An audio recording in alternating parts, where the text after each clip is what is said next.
when you look at agricultural policy, you see things like studying the production function and what is the output elasticity of fertilizer. If it's high, 10 or 15%, let's say, it means you should subsidize fertilizer. So you can kind of see this is disconnected from public economics, which tries to get you to understand the consequences of any particular policy. So that was the gap that we sort of saw. And this gave rise to what we call the nature, causes, and consequences paradigm, which I hope I can get across to you. So this is something that Tina and John Power and I did in about 1980, 81. Came up with this paradigm, starting with the nature. So when you ask people to study policy, I mean, you think of asking students, what do? They go to the internet and find all the laws and regulations of a particular regulatory agency. It doesn't tell you very much. It's more like propaganda. So what you need is a metric. And we've already heard about nominal protection rates. And this was something that we heard that John and Tina were working on already in the 60s. So it's a metric that summarizes what really is the agricultural policy in a way that leads to useful analysis. So in the famous book, Bautista and Power, they provided the nominal protection rates for several industries, but also said, well, you need effective protection rates because that's kind of an indicator of consequences. The effective protection rate tells you how much is the value added portion of the good, which is what matters, that's the part produced domestically. How much is that protected? So if it's high, resources are going to flow in. If it's low, it's hard to build that industry. The other kind of indicator of consequences was domestic resource cost. So that tells you kind of at the average or at the margin, how much is this costing you to produce another unit of that good? Well, as Ann Kruger pointed out in a JPE article, that's really a reflection of protection rates, because if you protect a good, you just go up the supply curve and then the costs are higher. So we really need another metric of consequences that can be quantified. It's useful to indicate what will happen, but it's nice to quantify. So that's what we're going to try to do here. Now, sometimes you can do that with partial equilibrium. In Claretti's case, he did it with general equilibrium. And the third part is, well, if you're going to recommend policy reforms, you should understand what they're doing there. What are the causes of those policies in the first place, the political causes? And as Balisakan pioneered in his dissertation, this is a matter of understanding the investment by various special interest groups and the interaction between those special interest groups to determine who's going to win. And that's why that kind of analysis can tell you why, as a country gets richer, they tend to protect their agriculture more and more. So we're trying to apply this paradigm to sugar in the Philippines. So just a little bit of background, you probably know all this. Um, the sugar cane is processed by a centrifuge, take out the molasses, uh, wash it and wash the crystals and filter it and get it to various degrees of raw sugar or refined sugar. We don't directly observe the farm gate prices, which makes the measuring the metric of protection that farmers receive a little difficult, because under the Cadan system,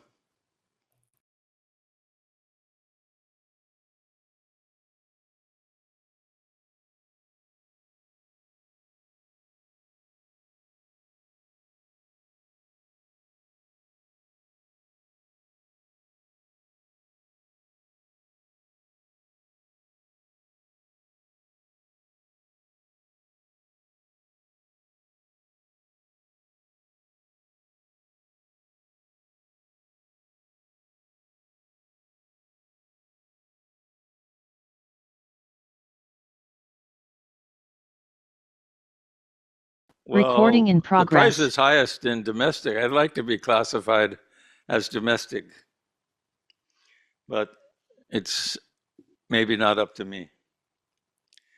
So everything in economics starts with supply and demand. So if we allow the world price to persist, then you just go down the demand curve that determines the quantity, and the deficit between production and consumption is made up by imports. But instead, the government sets a quota, driving up the price. Now, one of the remarkable things to me about sugar is that sometimes the government mandates exports, which you can see further shifts the supply curve back and raises the price. So why in the world would an importing country impose a sugar export mandate? Very strange. Now, of course, this year they're not imposing it.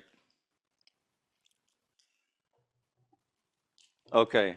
You know what? Because we're short of time, I'm going to let Karl explain the implicit tariff, which measures the penalty to consumers, how much extra they're paying.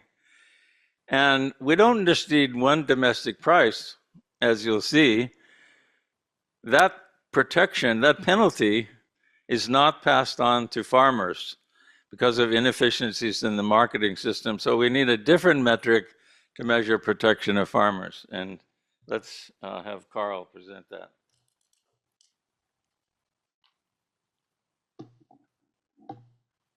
Can I just stay here?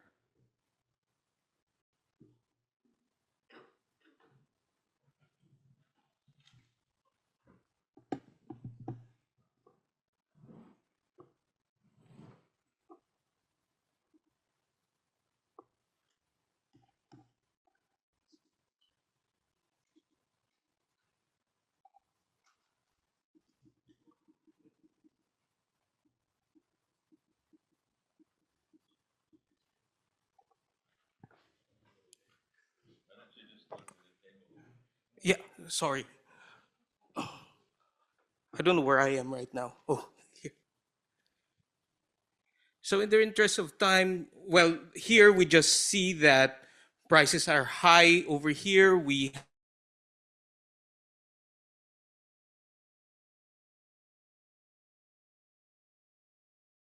Which is like Thailand, it's 25 to 30. So consumers are screwed there, and therefore their consumption has been declining over the past 10 years. But in what really interests us in describing the nature of the sugar policy is computing both the implicit tariff and the nominal protection rate. So in this exercise, we attempt to compute the implicit tariff. So the first step in computing the implicit tariff is to compute what we call the free trade price. So the free trade price is obtained by tacking on the world price over here, the different cost associated with bringing that sugar to the wholesale level in Metro Manila. So we have the cost of freight, the port, the transportation, and when we computed it, we arrive at a free trade price of 39.81 pesos. Now, consumers in Metro Manila pay wholesale price of 87.41 pesos. So that difference in percentage terms, which is 119%, is our measure of implicit tariff. So this measures how consumers are penalized in terms of the prices that they pay above the free trade price if they brought it in through trade. On the other hand, the nominal protection rate likewise starts from the mill site, and we try to gross up that price to the same marketing point, which is Metro Manila wholesale. So we start with a mill site price of 63.55 and then tack on the cost of milling, refining, and trading until we go to the same marketing point. And grossing up would bring us to a wholesale price of 78.45. Now, at different points, there are inefficiencies here. So we want to compare what the efficient gross up wholesale price is with the free trade price. So what we did was to assume that our marketing margins were as efficient as Thailand.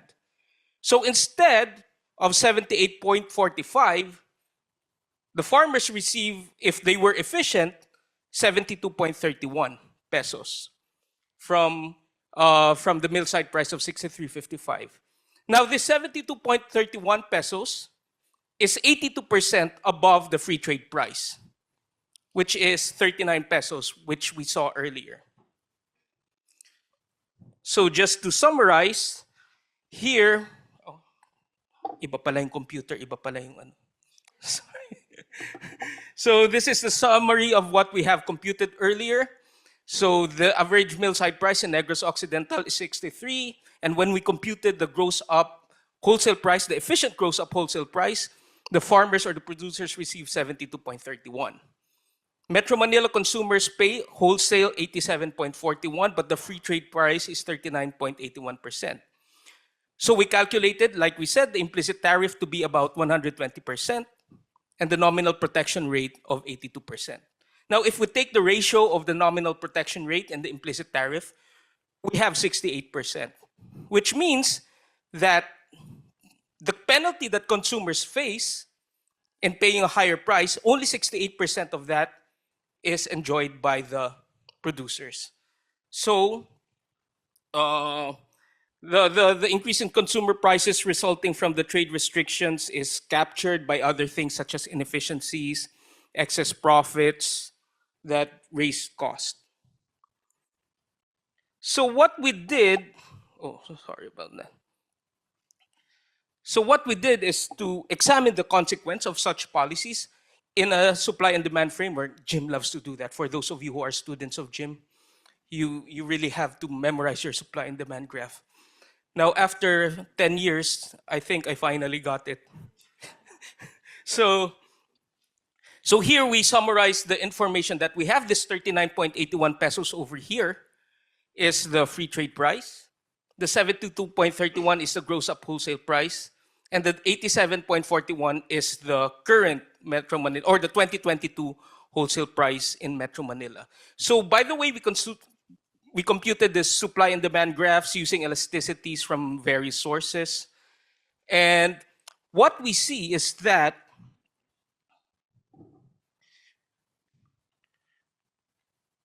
if global markets were well integrated and we are free to trade, that import quota or that import requirement can be substituted by a tariff, which is just the intersection of this red supply curve with the demand curve over here, which is 84.81 pesos. This 84.8 pesos over here is around 113% above the free trade price of 39.81 pesos. So our quota can be mimicked, so to speak, by a tariff of 113%. Now notice that even with that 113% tariff, the price there will be lower than what the Metro Manila consumers pay on wholesale. So, when we take advantage of imports, we just pay 84.8, but Metro Manila consumers pay 87.1. So that difference is actually like a tax on consumers, okay? And that tax revenue, when we tax those consumers, is equal to this pink line over here, which is 2.52 billion pesos. And when we have trade over here and IT is equal to NPR over this price over here, well, practically consumers are protected by 113% tariff rate. But with the current policies of a quota, the farmers only enjoy around 82% tariff rate, 82% nominal protection rate. And so they are penalized. It's as if you are taxing the producers this much. And when you tax the producers this much, the foregone revenue from the tax is equal to this green rectangle over here, which we compute to be 2.9 billion pesos. Of course, when you tarify, you earn tariff revenue, which is equal to this purple area over here, which we compute to be around 32.7 billion pesos. And there are further costs, okay? So raising these revenues from auctioning the quotas, from taxing consumers, 7.48 billion. And then finally, we have the deadweight losses for the consumers and producers and consumers. So we compute that to be around 10 billion. So the total cost that we computed is around 60 billion pesos. Add to that the cost of SRA's budget, which is around 1 billion pesos. So we see here that the current trade restrictions trade restrictions cost the economy around 60 to 61 billion pesos a year, which is just above $1 billion in 2022. Oh, Jim, do you want to?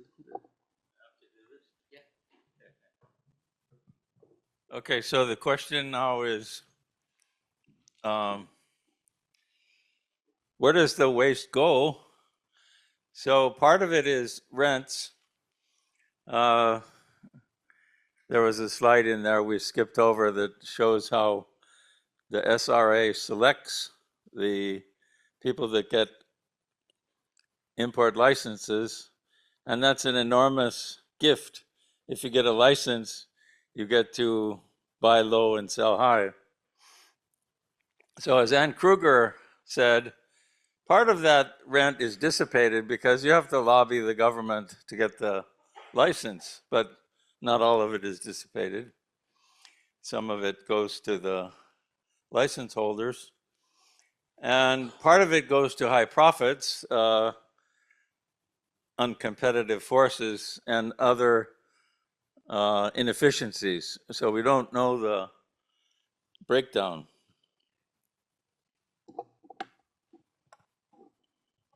I don't need this, right?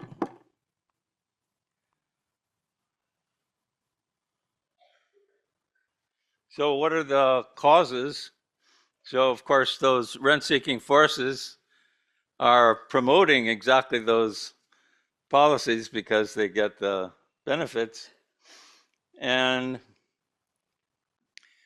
another reason is that the rationale sounds plausible. You hear this language like government has to balance supply and demand in order to stabilize prices, which in economics doesn't make any sense, but somehow it sounds true to some people. So that's the handpicked. Another reason is, actually Raul suggested this, is the land reform has very negative consequences. Production has gone down by a lot. Farm size has gone down by a lot. We're losing economies of scale. In the old hacienda system, there's tremendous amount of specialization, different workers for different tasks, and even specialized motor pool, so you have your own mechanics. So a tremendous amount of specialization. If you go to small size, you lose all of that. So it's possible that the industry suffered so much from land reform that politicians decided it was a good idea to compensate by some sort of protection program. Of course, protection only partially filters through.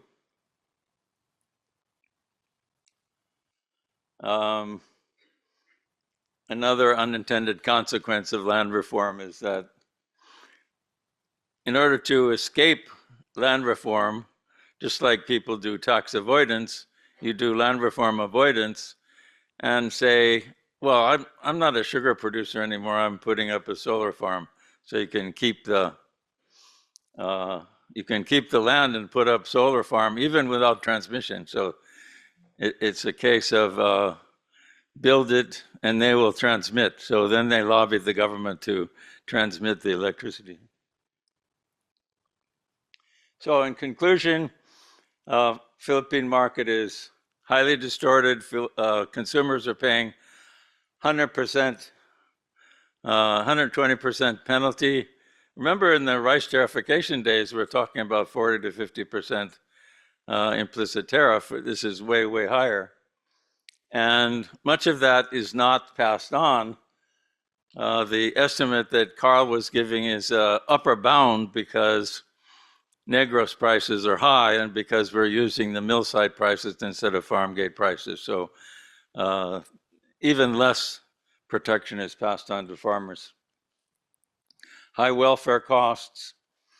And something that's under-researched is what's the connection between liberalization and those marketing inefficiencies? Pai Moya, who's here, along with David Dodd, did this wonderful study where they showed that the margins from farm gate to wholesale in the Philippines are 3 times that in Thailand. So enormous amount of marketing inefficiency, and the question arises, does liberalization, to what extent does liberalization help competition? Probably you need both, liberalization and some competition policy along with it. So I think I will stop there.